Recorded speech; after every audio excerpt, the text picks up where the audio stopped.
Hi అండి. దరిచేరవ ప్రేమ 20వ భాగం promo. ఇప్పుడు పాప దక్కలేదని సూసైడ్ చేసుకుందని నమ్మిద్దాం.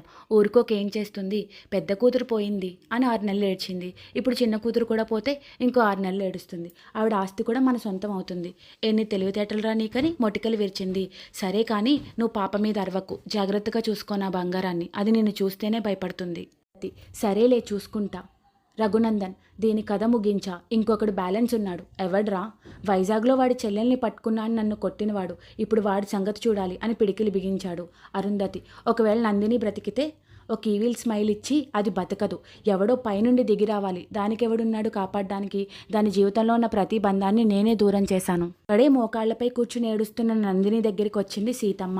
ఏడవకమ్మ, పాప కోసం ఈ 6 నెలలు యుద్ధమే చేశావు. కానీ ఆ నీచుడు గెలిచాడు. దేవుడున్నాడమ్మా, నీకు అన్యాయం చేయడు. నందిని, లేడు. ఉంటే నా పాపని నాకు దూరం చెయ్యడు.